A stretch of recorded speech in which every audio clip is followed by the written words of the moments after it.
नाज़रीन, कंदकोट में अगवा थियल पुलिस एहलकार फजल रहमान खोसो जी दाड़ियल जंजीर से बधल वीडियो वायरल करे छड़ी है। इन हवाले से असां टेलीफोन लाइन ते मौजूद आहिनि शेर ज़मा बिजराणी। जी शेर ज़मा, छा तफ़सील आहिनि?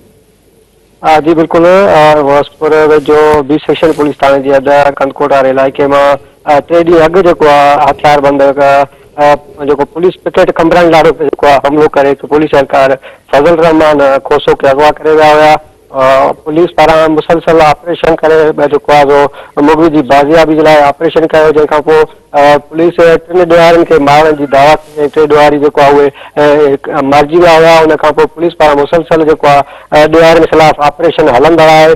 उन दौरान जेको आहे हथियारबंदनि जेको आहे पुलिस एहलकार फैज़ रहमान खोसो जी जेको आहे सोशल मीडिया ते हिन वक़्तु वीडियो जारी करे छॾी आहे, जंहिंमें पुलिस एहलकार जेको आहे मुगवी पुलिस एहलकार आहे उहो चई रहियो आहे वीडियो बयान में त मां ॾियारियुनि जी जेको आहे कैद में आहियां ऐं जेको आहे मूंखे जेको आहे घायल जेके आहिनि तशद्दुद करे रहिया आहिनि।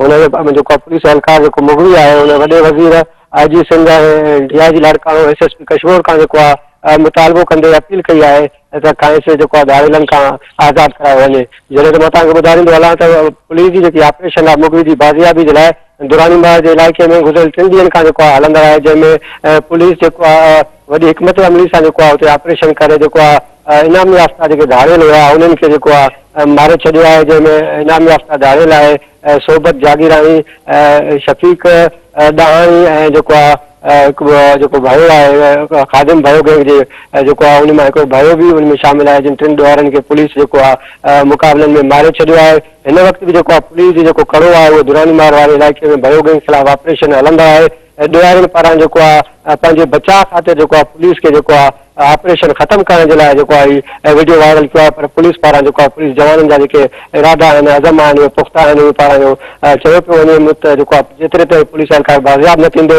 ऐं ॾियारी सरेंडर न थींदा, जेतिरे ताईं हुनजो ख़ात्मो न ईंदो तेतिरे ताईं ऑपरेशन हलंदी रहंदी। हिन वक़्तु बि जेको आहे SSP कश्मीर पूरे ज़िले जी नफ़री सां जेको आहे दुरानीबाग वारे इलाइक़े में जेको आहे ॾियारियुनि जी जेको आहे ख़िलाफ़ ऑपरेशन मुगवी जी बाज़ियाबी लाइ हिन वक़्तु बि ऑपरेशन हलंदड़ आहे। जी शेर ज़मा, महिरबानी।